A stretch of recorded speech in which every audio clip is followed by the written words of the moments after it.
बिस्मिल्लाहिर्रहमानिर्रहीम। बच्चों, मैं professor Amar Awan Unique Group of Institution physics department की जानिब से, जैसा कि आप लोगों को मालूम है कि आपका चैप्टर नंबर 12 ख़त्म हो चुका है। लास्ट फ्राइडे भी हमने आपके साथ क्वेश्चन एंड आंसर्स डिस्कस किए। आज फिर फ्राइडे, आज फिर आप लोगों के क्वेश्चंस के आंसर्स, जो क्वेश्चंस आपने मेरे से पूछे अपनी वीडियोस के ऊपर कमेंट करके, कुछ कमेंट्स के आंसर्स मैंने आपको वहीं पर प्रोवाइड कर देते हैं। अब जो क्वेश्चन वहाँ पर सॉल्वेबल नहीं है या जिसकी एक्सप्लेनेशन बहुत ज़्यादा है, तो उसके लिए फिर तरीक़ेकार यही है कि उसका अलग से एक लेक्चर हो जिसमें समझाया जाए। तो उसी तरह का एक लेक्चर हमने अरेंज किया है आज फिर। तो पहला क्वेश्चन जो एक स्टूडेंट ने पूछा थी, चैप्टर नंबर 12 के इंपॉर्टेंट लॉन्ग क्वेश्चंस कौन कौन से हैं, प्लीज़ वो गाइड कर दें। तो चैप्टर नंबर 12 के अंदर मैंने पहले भी एक वीडियो रिकॉर्ड करवाई, जो लास्ट लेक्चर था टॉपिक का, charging and discharging of a capacitor, उसके साथ अटैच किया था हमने इसको, और वहाँ पर ये एक्सप्लेन किया था कि इस चैप्टर में इंपॉर्टेंट लॉन्ग क्वेश्चन कौन कौन से हैं। फिर भी अगर आपने देखना हो तो इस चैप्टर के लॉन्ग क्वेश्चन में सबसे पहला टॉपिक है जी Coulomb's law. Coulomb's law long question है, बोर्ड पॉइंट ऑफ व्यू से इतना इम्पॉर्टेंट नहीं है। उसकी वजह ये है कि आप लोगों ने प्रीवियस क्लास में इसको पढ़ लिया हुआ है। दूसरा लॉन्ग क्वेश्चन इस चैप्टर में पूछा जाता है ज़ेरोग्राफी, एप्लीकेशंस ऑफ इलेक्ट्रोस्टैटिक्स, और ये question board point of view से इम्पॉर्टेंट है, इसलिए ये एक नया टॉपिक और जो थ्योरी साथ डायग्राम, तो बोर्ड पॉइंट ऑफ व्यू से ज़ेरोग्राफी एक इम्पॉर्टेंट लॉन्ग क्वेश्चन है, और तकरीबन गैप ऑफ 2 और 3 ईयर्स ये रिपीट हो जाता है हर दूसरे या तीसरे साल। फिर इसके बाद नेक्स्ट जो आपका टॉपिक आ जाता है, that is electric potential at a point due two point charge, one of the important long question of this chapter. ठीक है, एक अच्छा लॉन्ग क्वेश्चन इसको भी समझा जाता है और बोर्ड के अंदर अक्सर इसको रिपीट भी करते हैं।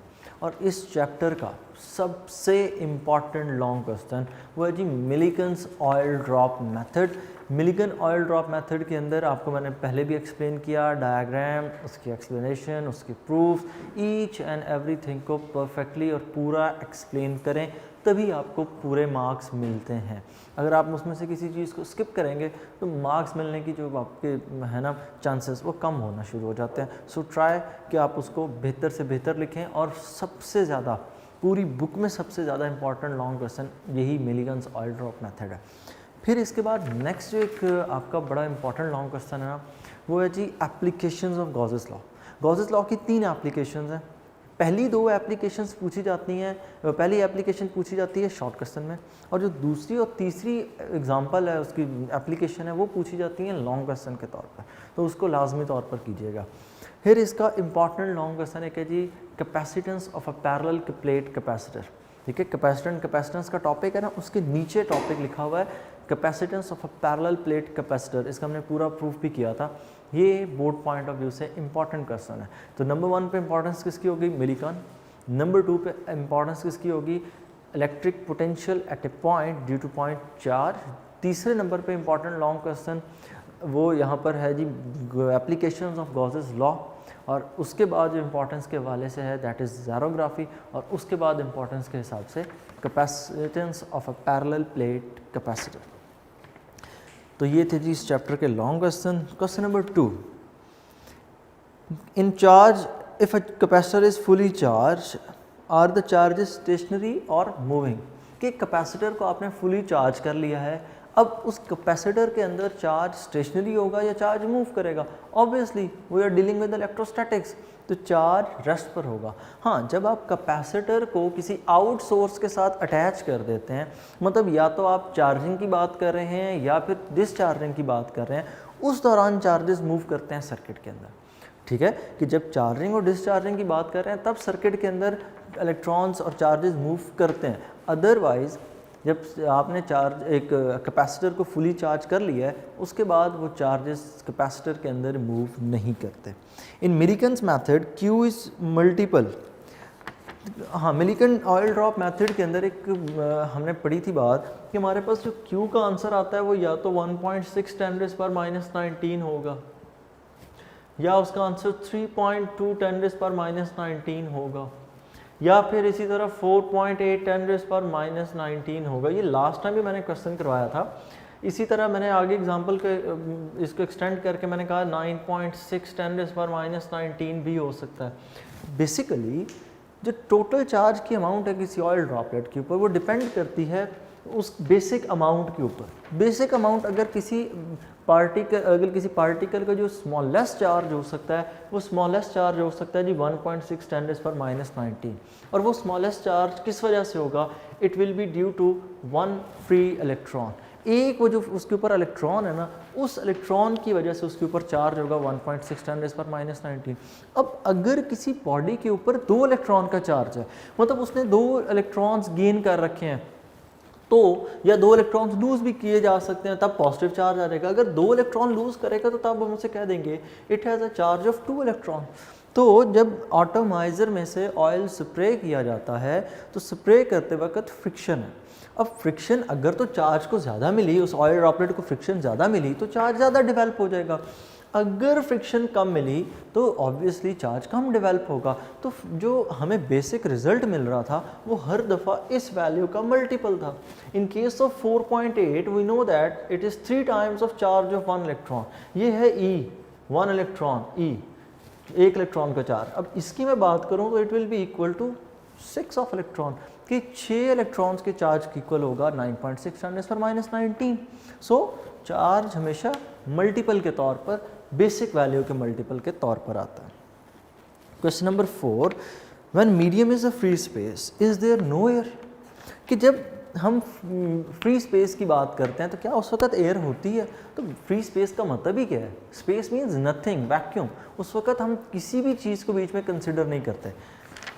तो आप लोगों ने उस केस में एप्सिलॉन नॉट की वैल्यू पढ़ी थी 8.85 10⁻⁻12 न्यूटन मीटर स्क्वायर पर कूलम स्क्वायर, के का यूनिट था। तो पर न्यूटन पर मीटर स्क्वायर पर कूलम स्क्वायर, तो ये इसका यूनिट था एप्सिलॉन नॉट का। लेकिन जब आप लोग टेबल देखते हैं तो टेबल के अंदर बुक पे क्लियरली ये बात लिखी है कि एयर के केस में ये वैल्यू एप्सिलॉन आर के तौर पर कंसिडर होगी। अगर आप अपनी बुक का पेज देखें तो बुक के पेज नंबर 3 के ऊपर ये बात एक्सप्लेन है कि एयर के केस में इस वैल्यू को हम कंसिडर करेंगे 1.0006। 1.0006 होने का मतलब क्या है कि आप जब फार्मूले में एयर का केस पुट करेंगे तो एयर के केस में ये फार्मूला जो आप फोर्स के लिए लिख रहे थे F इज इक्वल्स टू के, और के की वैल्यू आपने लिखी 1/4 pi epsilon not epsilon R into Q1 Q2 over r square. So F is equals to 1/4 पाई, और जब यहाँ पर आप एप्सिलॉन नॉट और एप्सिलॉन आर की वैल्यूज पुट करेंगे तो एप्सिलॉन नॉट का पुट करेंगे 8.85 10⁻11। इन केस ऑफ एयर कि अगर एयर मीडियम है तब आप इसको पुट करेंगे 1.0006, और आगे Q1 Q2 और आर स्क्वायर की वैल्यूज जिस तरह गिवन है वैसे ही पुट की जाएंगी। तो उनको आपने उसी तरीके से सॉल्व करना होता है, सिवाय इसके कि अगर आपके पास मीडियम नहीं है। अगर मीडियम नहीं है तो फिर आप यहाँ पर किसी किस्म की कोई वैल्यू मेंशन नहीं करेंगे एप्सिलॉन आर के लिए, ठीक है, क्योंकि वैक्यूम है ना, तो वैक्यूम के लिए हमने एप्सिलॉन आर की वैल्यू को 1 रखा होगा। और इसके अलावा कोई और मीडियम होगा तो उसके लिए आपको वैल्यू लाजमी तौर पर लगानी पड़ेगी। नेक्स्ट इसमें जी एक क्वेश्चन पूछा गया, क्वेश्चन नंबर 5 है जी मेरे पास। If the charge is greater the value of E also increases. कि मतलब जब चार्ज बड़ा हो तो E इलेक्ट्रिक फील्ड इंटेंसिटी बढ़ जाती है, मतलब ये एक स्मॉलर चार्ज है, ये एक as compare to that charge ये एक लार्जर चार्ज है। तो किस चार्ज के लिए E की वैल्यू ज़्यादा होगी? ऑब्वियसली चार्ज की अमाउंट जितनी ज़्यादा होगी इलेक्ट्रिक फील्ड इंटेंसिटी उतनी ज़्यादा होती है, because we know that E is directly proportional to amount of charge. ठीक है, कैसे? हमने फॉर्मूला पढ़ा E is equals to 1/4 pi epsilon not Q over R square. So इस केस में हम ये बात कह सकते हैं कि जब Q और E के दरमियान में रिलेशन बनाया जाए तो वो क्या बनता है? E is directly proportional to Q। Greater the value of the Q greater the value of E। कि जब Q बढ़ेगा E की वैल्यू इंक्रीज होगी, और जब Q कम होगा E की वैल्यू कम हो जाएगी। और दूसरी चीज़ यहाँ पर यह भी याद रखिएगा, अगर स्मॉलर चार्ज है तो इसका फील्ड कम होगा, लेकिन अगर बड़ा चार्ज होगा तो इसका फील्ड बड़ा होगा, ठीक है। Smaller the charge smaller is the field, अगर चार्ज बड़ा हो जाएगा तो उसका फील्ड ऑटोमेटिकली ज़्यादा बड़ा होगा। ये बात आप यूँ समझ लें कि आपके पास दो मैग्नेट हैं, एक छोटा मैग्नेट है एक बड़ा मैग्नेट है, तो छोटे मैग्नेट का फील्ड कम होगा जबकि बड़े मैग्नेट का फील्ड ज़्यादा होगा, वो ज़्यादा दूर तक फोर्स अप्लाई कर सकेगा। नेक्स्ट इसमें जो क्वेश्चन पूछा गया कि हम न्यूमेरिकल जब सॉल्व कर रहे थे, कुछ एक एग्जांपल कोट की है, साथ उन्होंने कोट की है दूसरा न्यूमेरिकल, एक एक्सरसाइज का न्यूमेरिकल, और साथ ये कहा है कि उसमें आपने पुट किया E1 is equal to E2, ठीक है। E1 is equal to E2 मतलब कहने का ये है कि आप यूँ समझ लें हमारे पास दो चार्जेस हैं, ये चार्ज है 1 माइक्रोकूलम का, दूसरा चार्ज हमारे पास कोई है 4 माइक्रोकूलम का, तो इन दोनों के दरमियान में फोर्स ऑफ रिपल्शन होगी। तो हमने इस न्यूमेरिकल में भी यूँ फाइंड करना है कि आप यूँ कंसिडर कर लें कि ये डिस्टेंस है, let's say it is 5 metre.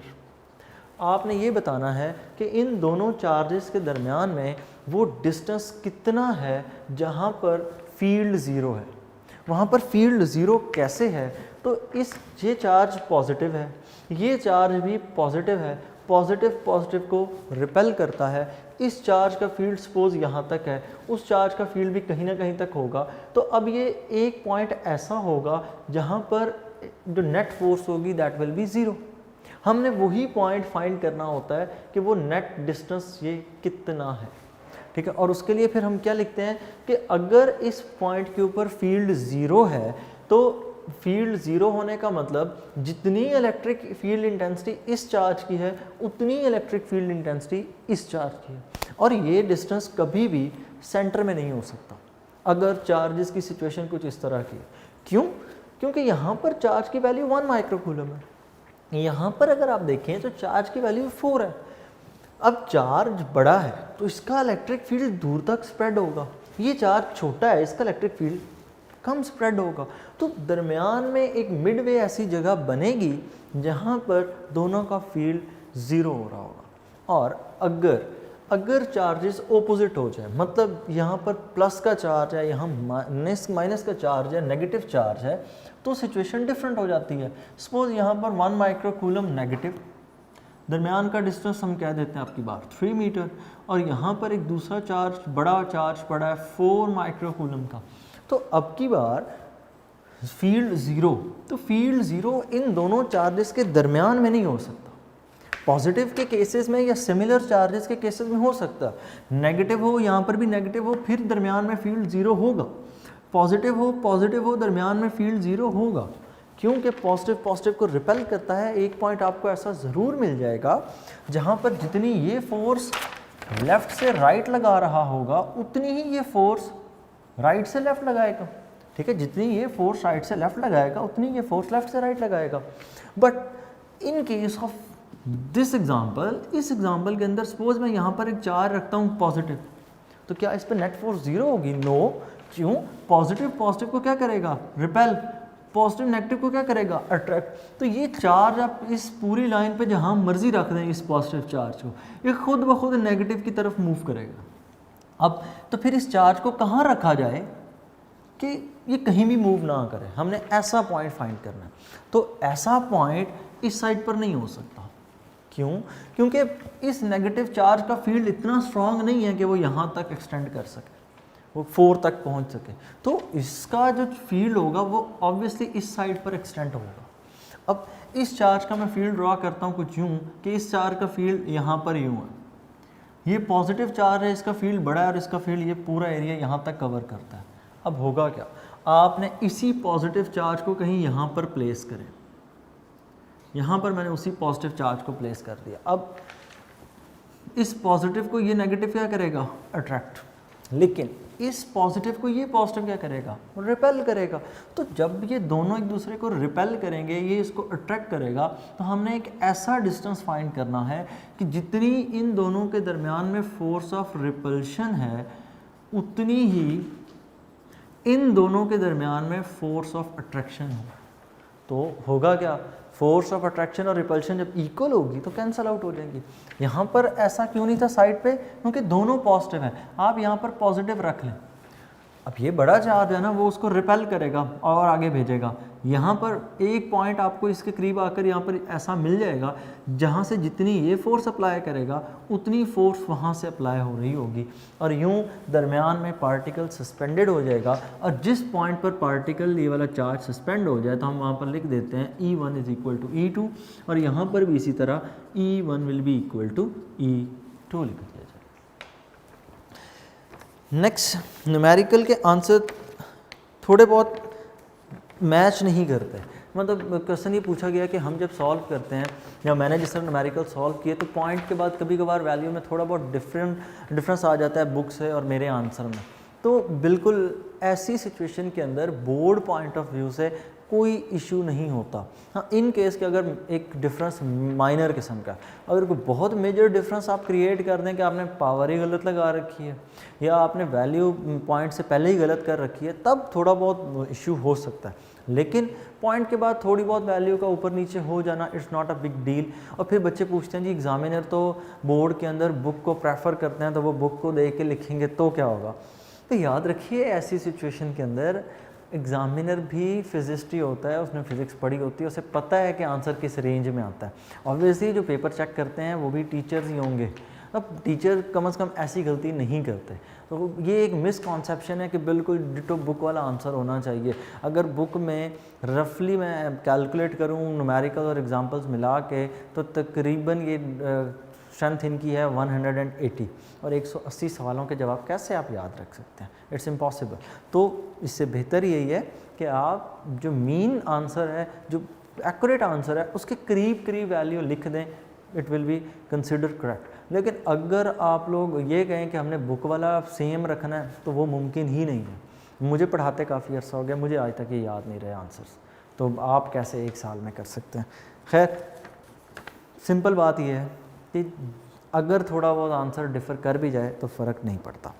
Numerical diagram paper में जी एक क्वेश्चन पूछा गया कि मैं जब न्यूमेरिकल्स कराता हूँ तो मैं इस तरह की डायग्राम्स ड्रा करता हूँ बोर्ड पे। ये बोर्ड पे डायग्राम्स ड्रा करने का मतलब होता है आपको समझाना, क्योंकि अक्सर न्यूमेरिकल स्टेटमेंट ऐसी होती हैं कि सिंपल बता देने से काफ़ी नहीं होती। वहाँ पर आप लोगों को गाइड करने के लिए एक इमेज शो करना ज़रूरी हो जाता है, तो वहाँ पर मैं डायग्राम बना देता हूँ। अब इस चीज़ को पेपर में बनाना चाहिए या नहीं, तो इस चीज़ को आप पेपर में बना भी सकते हैं, नहीं भी बना सकते। ये डिपेंड करता है आपके अपने ऊपर। अगर आपको लगे कि आपके पास इतना टाइम है कि आप चीज़ों को मैनेज कर लेंगे, पेपर पूरा हो जाएगा, तो वेल एंड गुड, बैठ के बनाएं उसको। लेकिन अगर आपको ये फील होता है कि नहीं, इसके बगैर मेरा काम हो सकता है और ज़रूरत नहीं है, तो तब बनाने की ज़रूरत नहीं है। लेकिन जिस तरह का अब एक्सपेरिमेंट नंबर न्यूमेरिकल नंबर है 2, इस चैप्टर का दूसरा न्यूमेरिकल, तो अब उसमें डायग्राम बनाना मस्ट है, क्योंकि क्वेश्चन का हिस्सा ही डायग्राम है, और वो डायग्राम हो तो क्वेश्चन कंप्लीट होता है, तो उस डायग्राम को बनाना मस्ट है।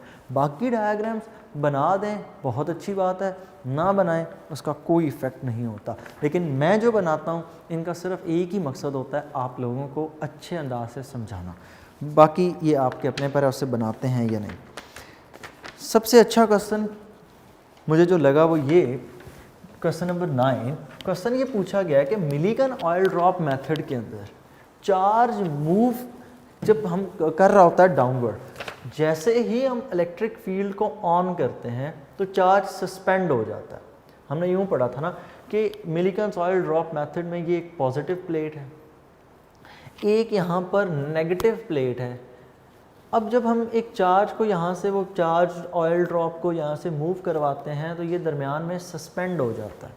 सवाल ये पूछा गया है कि ऐसा क्यों नहीं होता कि ये चार्ज ऊपर की तरफ अट्रैक्ट हो जाए। ऑयल ड्रॉप के ऊपर चार्ज है नेगेटिव पॉजिटिव से अट्रैक्ट हो जाए और वो सिचुएशन ही ख़त्म हो जाए कि चार्ज नीचे की तरफ मूव जो कर रहा था, एंड सो ऑन। क्वेश्चन ये फिर सुन लें, मैं रिपीट कर रहा हूँ। वैसे तो हमने एक नॉर्मल बिहेवियर पढ़ा है कि जब तक इलेक्ट्रिक फील्ड ऑफ हो, चार्ज किधर मूव करेगा, डाउनवर्ड मूव करेगा। जैसे ही हम इलेक्ट्रिक फील्ड को ऑन करते हैं, चार्ज सस्पेंड होने की तरफ चल पड़ता है। डिपेंडिंग अपॉन आवर फोर्स, हमारी फोर्स के अकॉर्डिंग वो सस्पेंड होगा। तो क्वेश्चन ये है कि सस्पेंड हो गया, मान लिया, तो चार्ज ऊपर की तरफ क्यों नहीं अट्रैक्ट हो गया? क्योंकि इस ऑयल ड्रॉप के ऊपर नेगेटिव चार्ज है, इस प्लेट के ऊपर पॉजिटिव चार्ज है। तो अब सुने, इसका जवाब कुछ यूँ है कि आपने जब इस फील्ड को ज़ीरो रखा हुआ था, जब दोनों प्लेट्स के ऊपर कोई चार्ज नहीं था, तो ये ड्रॉपलेट किधर मूव कर रहा था? This droplet was moving downward. ये ड्रॉपलेट मूव कर रहा था डाउनवर्ड। क्यों मूव कर रहा था? Due to its weight. मैं साइड पे भी इसकी इमेज बेहतर ड्रॉ कर देता हूँ। ये negative charge particle W is equal to mg weight की वजह से डाउनवर्ड मूव कर रहा। अब आपने फील्ड ऑन किया, नेगेटिव नेगेटिव रिपेल हुए, रिपेल होने पर इलेक्ट्रिक फोर्स की वजह से चार्ज। अब इलेक्ट्रिक फोर्स हमने इस तरह से एडजस्ट करनी होती है कि electric force should be equal to its weight, कि आपने ये जो ऊपर की तरफ फोर्स लगानी है, ये जो हमने ऊपर की तरफ फोर्स लगानी है, ये सिर्फ इतनी हो कि ये सिर्फ और सिर्फ वेट को बैलेंस कर ले। अगर तो यूँ हो गया कि electric force is greater than weight, तो ये पार्टिकल अपवर्ड मूव कर जाएगा ऑयल ड्रॉप। अगर आपसे फील्ड प्रॉपर सेट ना हुआ और वेट इलेक्ट्रिक फोर्स से ज़्यादा हुआ, तो ये पार्टिकल नीचे मूव कर जाएगा। और सस्पेंड रखने के लिए ये कंडीशन है कि अगर इलेक्ट्रिक फील्ड और वेट इक्वल हो, मतलब ये पॉजिटिव इसको अट्रैक्ट इसलिए नहीं कर पाता क्योंकि जितनी फोर्स यहाँ से अपवर्ड है उतना इसका अपना वेट डाउनवर्ड है, तो ये किसी सूरत उसको ऊपर की तरफ अट्रैक्ट नहीं कर सकता। होप के आंसर का क्वेश्चन आपको समझ आ गया होगा। अच्छा, एक इशू है जी, some answers are not correct in notes. Unique notes के अंदर कुछ क्वेश्चन ऐसे हैं जिनके आंसर ठीक नहीं हैं जी। मैंने भी आपको गलती एक मेंशन की थी, जिस तरह मैं न्यूमेरिकल करवा रहा था, डाटा लिखते हुए गलती हुई। हमने वो मिलीगन का एक्सपेरिमेंट परफॉर्म कर रहे थे, न्यूमेरिकल उसमें डाटा गिवन था 500 मिलीमीटर था या नैनोमीटर था। अब बुक पे वो वैल्यू आई थिंक 5 थी, नोट्स में लिखी हुई है 500, तो उसकी वजह से आंसर गलत आ रहा है। तो जाहिर बात है जहाँ पर आपको ऐसी गलती मिले, क्योंकि ये गलती नहीं होती, ये सिर्फ और सिर्फ एक ह्यूमन एरर होता है छोटा मोटा, कि जो आदमी टाइप कर रहा है वो अगर सपोज एक वैल्यू बुक पे लिखी है सपोज 10.0 सेंटीमीटर, हमारी बुक पे इस तरह यूनिट्स लिखे हैं, तो जल्दी में अगर कोई ये पॉइंट मिस कर जाए obviously it will B 100 centimetre. यहाँ से होना था 0.1 मीटर और यहाँ से आपका 1 मीटर, और तकरीबन आंसर में आपको 10 टाइम्स का डिफरेंस मिल जाएगा। और फिर ऊपर से इसका स्केयर होना हो तो 100 टाइम्स का डिफरेंस हो जाता है। तो बिल्कुल इस तरह के एरर्स पॉसिबल हैं। अगर आपको ऐसी कोई गलती नज़र आए तो उसको करेक्ट कर लें, और नोट्स के ऊपर एक नंबर गिवन है, वहाँ पर आप कांटेक्ट करें और उनको बताएं, ताकि नेक्स्ट टाइम नेक्स्ट स्टूडेंट्स को वही सेम जो मिस्टेक वो ना मिले। तो इसमें आप बेहतर रोल प्ले कर सकते हैं हमारे लिए, ताकि नोट्स का लेवल मज़ीद बेहतर हो सके। मैं भी अपने एंड पे जो गलती मिलती है हम भी बताते रहते हैं, क्योंकि दुनिया की कोई बुक, मेरा नहीं ख्याल, इवन मैथ्स की बुक आप देख लें, फिज़िक्स की बुक के अंदर भी ऐसे न्यूमेरिकल्स आपको मिल जाते हैं जिनके आंसर मैच नहीं कर पा होते, तो हो जाता होता है इस तरह के errors. It's not a big deal. अच्छा, उसमें फिर एक क्वेश्चन है जी, न्यूमेरिकल 12.5 में थोड़ा सा इशू है, वो करवा दें दोबारा से। तो देखते हैं जी हमारा न्यूमेरिकल नंबर 12.5 कौन सा है। न्यूमेरिकल 12.5 वही न्यूमेरिकल है जो अभी हम इसका शॉर्ट क्वेश्चन में एक चीज़ डिस्कस कर रहे थे।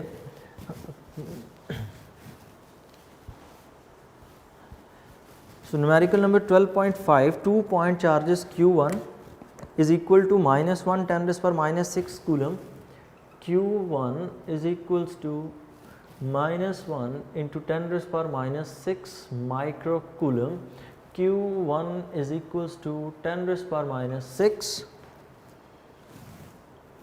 into 10⁻⁻6 coulomb। ठीक हो गया, हमने माइक्रो को ओपन कर दिया। Next, Q2 is equals to 4 microcoulomb, Q2 is equals to 4 microcoulomb, Q2 is equals to 4 into 10⁻⁻6 coulomb are separated at a distance of 3 metre. इन दोनों के दरमियान में डिस्टेंस है जी 3 मीटर। सो अगर इसकी डायग्राम ड्रॉ करें तो डायग्राम कुछ यूँ ड्रॉ होगी, हमारे पास एक point charge Q1 that is -6 microcoulomb, दूसरा चार्ज इससे तकरीबन 3 मीटर की दूरी पर, और इस चार्ज की वैल्यू है 4 × 10⁻⁻6 coulomb. Find and justify zero field location. तो अब वीडियो को आप यहाँ पर खुद से पॉज करके बेशक एक दफ़ा सोच लें कि आप लोगों ने किस तरह से इसको डील करना है।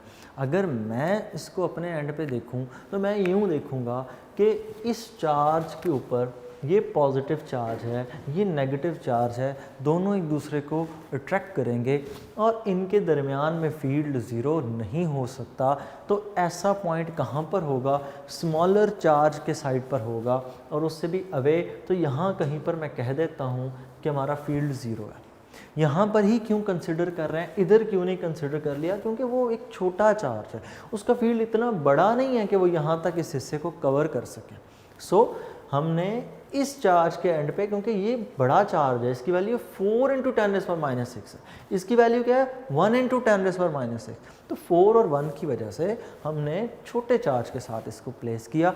अब अगर इसको हम सॉल्व करें तो हमने फाइंड करना है where is the zero field location required. हमारे पास x = और x हमारा डिस्टेंस, ये डिस्टेंस है। ठीक हो गया। अब अगर मैं ज़ीरो फील्ड लोकेशन की बात कर रहा हूँ तो ज़ीरो फील्ड लोकेशन का मतलब ये है कि electric field intensity of the charge 1 will be equal to electric field intensity of the charge 2। Electric field intensity का फॉर्मूला 1/4πε0 Q/r²। सेम मेरे से एक एरर हुआ, आप लोगों ने वीडियो पे कमेंट किया, वो मैंने नोट भी किया हुआ है। उसमें ये हुआ था मेरे से कि मैंने फॉर्मूला लिखते हुए कि स्क्वायर स्किप कर गया था, तो वो भी न्यूमेरिकल 12.3 अभी मैं आपको करवा देता हूँ। तो ये आपने स्क्वायर लगाना है, यहाँ पर E1 है तो Q1, E2 के लिए आप लोग इसको लिखेंगे E2 will be equal to 1/4πε0 Q2/r²। और r² यहाँ पर R1 कर दें और इसको हम कर देते हैं R2²। नेक्स्ट स्टेप में 1/4πε0 1/4πε0 से कैंसिल कर दें। कैंसिल करने के बाद नेक्स्ट स्टेप आप कुछ यूँ लिख लें, Q1 की वैल्यू पुट करें। Q1 की वैल्यू है -10⁻⁶। यहाँ पर अब माइनस आपने नहीं लगाना, माइनस सिर्फ इस चीज़ को बता रहा था कि जो ज़ीरो फील्ड लोकेशन है वो एक चार्ज की वाली साइड पर है, इन दोनों के दरमियान में नहीं, बस माइनस साइन का हमें सिर्फ इतना सा इफेक्ट हो रहा है। सो Q1 की जगह हम पुट करेंगे 10⁻⁶ R1²। हमने यहाँ से ये डिस्टेंस, इसको x² लिखेंगे, इज इक्वल्स टू, ये कैंसिल हो चुका हुआ है। Q2 की जगह वैल्यू पुट करें 4 × 10⁻⁶ ओवर R2²। R2 कैसे कैलकुलेट होगा? R2 का मतलब यहाँ से लेकर ये डिस्टेंस, यहाँ से लेकर ये डिस्टेंस है 3, इससे आगे ये डिस्टेंस है x, तो ये पूरा डिस्टेंस कितना हो जाएगा? इस पूरे डिस्टेंस को आप लिख लेंगे 3 और ये है x, तो टोटल कितना हो जाएगा? x + 3।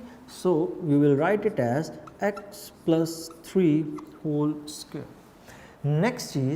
नेक्स्ट आप इस 10⁻⁶ को 10⁻⁶ से कैंसिल कर दें।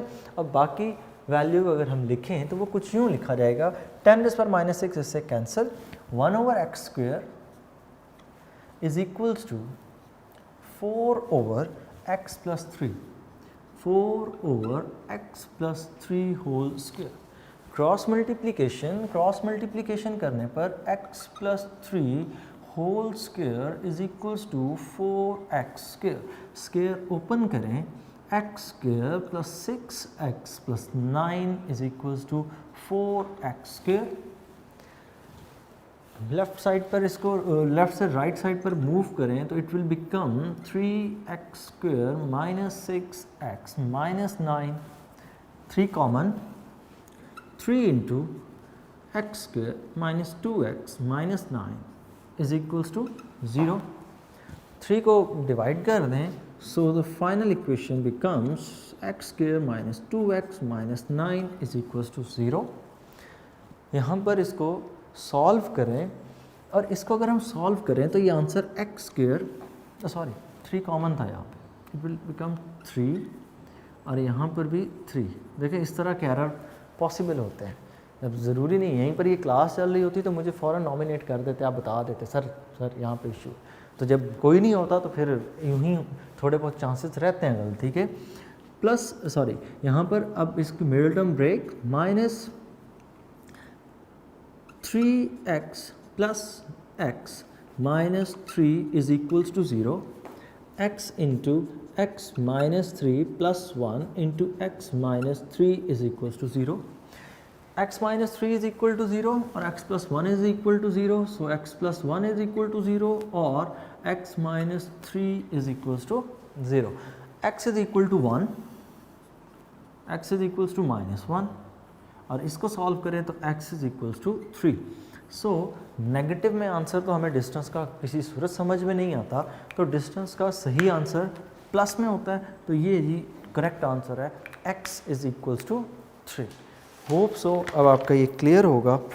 फिर एक क्वेश्चन आपने मेरे से पूछा था, R C is equals to T, resistance time capacitance is equals to farad, कि रेजिस्टेंस और कैपेसिटेंस को मल्टीप्लाई करें तो आंसर फैरेड आता है। किस तरह? Resistance into capacitance, resistance unit किसी रेजिस्टेंस वोल्टेज ओवर करंट हमने पढ़ा था, V is equals to I R, R will be equal to voltage over current potential difference V over I into C। C क्या चीज़ है? Capacitance. C is capacitance और capacitance के लिए formula क्या है? C is equals to Q over V, put करें V over I multiply by Q over V, V से कैंसिल कर दें और ये कैंसिल हो जाए तो it will become Q over I। Next हमने पढ़ा था करंट का formula I is equals to Q over T और यहाँ से अगर Q के लिए फॉर्मूला लिखें it will be equal to I into T, T को यहाँ पर मल्टीप्लाई कर दें और अगर यहाँ पर पुट करें तो Q की जगह पुट हो जाएगा I into T over I को I से कैंसिल कर दें इज इक्वल टू T। सो यही आपकी एग्जांपल 12.6 है कि resistance time capacitance is equal to time, कि रेजिस्टेंस और कैपेसिटेंस को मल्टीप्लाई करें तो टाइम। सो बच्चों नेक्स्ट एक मेजर मिस्टेक वो मेरे से हुई लास्ट टाइम न्यूमेरिकल करते वक्त, मैंने 12.3 के अंदर फॉर्मूले में स्क्वायर पुट नहीं किया था, तो उसके लिए मैं उस गलती पर एक तो आई कैन से सिंपली कि सॉरी, और दूसरा ये कि उसको मैं ठीक करवा रहा हूँ, तो उसको नोट कर लें। हमारा न्यूमेरिकल नंबर 12.3। सो हमारा न्यूमेरिकल है जी 12.3। 12.3 की स्टेटमेंट है, a point charge Q is equal to -8 microcoulomb, Q is equals to -8 into 10 raised power -8 coulomb is placed at the origin. Calculate the electric field at a point 2 meter away. R की value हमें given है 2 meter on the z axis. Required हमसे है calculate the electric field, E की value हमने find करनी है along z axis, के कैप के अकॉर्डिंग। ठीक है, न्यूमेरिकल की डायग्राम ड्रॉ करें तो न्यूमेरिकल की डायग्राम कुछ यूँ है कि ये हमारे पास y एक्सिस, ये हमारे पास x एक्सिस, यहाँ कहीं पर हमारे पास है z एक्सिस। x, y और z तीनों एक दूसरे के म्यूचुअली परपेंडिकुलर, और आपने यहाँ पर z एक्सिस, यहाँ पर ओरिजिन पे कोई चार्ज रखा है और इस चार्ज की वैल्यू आपको गिवन है -8 इंटू 10⁻⁸। इस चार्ज की वजह से आपने इलेक्ट्रिक फील्ड इंटेंसिटी की वैल्यू बतानी है z एक्सिस के ऊपर, वो या तो पॉजिटिव पर आएगी या नेगेटिव पे आएगी, वो सॉल्व करके हम उसको देख लेते हैं। सोल्यूशन में आए तो E will be equal to 1/4πε0 Q over R square. इस R स्क्वायर की गलती अब नहीं करनी। E is equals to 1/4πε0 9 into 10⁻⁹ multiply by charge Q, और Q की वैल्यू है -8 into 10⁻⁸ over R square, R square को हम पुट करेंगे 2 square, 9872 minus 72 10 raise power 1 plus 1, 9 minus 8 1 divided by 4, और ये हो जाएगा 720. E will be equal to, E is equals to 720 और डिवाइडेड बाय 4, ठीक है, और साइन माइनस का ओवर 4. और चूंकि हमें ये कहा गया था अलॉन्ग द के एक्सिस, तो हम यहाँ पर जो डायरेक्शन के लिए लगाएंगे वी विल यूज़ के कैप, ठीक है, क्योंकि हमें मेंशन किया गया है अलॉन्ग द जी एक्सिस. और इन दोनों को अगर आप डिवाइड कर दें तो ये आंसर हमारे पास आता है 18 4 72 180 के, ठीक है. तो ये थी इसकी डायरेक्शन और इसकी वैल्यू, और इसकी डायरेक्शन किधर होगी, अलॉन्ग नेगेटिव जी एक्सिस. तो ये था बच्चों आपका चैप्टर. मुझे दीजिए इजाज़त. अल्लाह हाफिज़.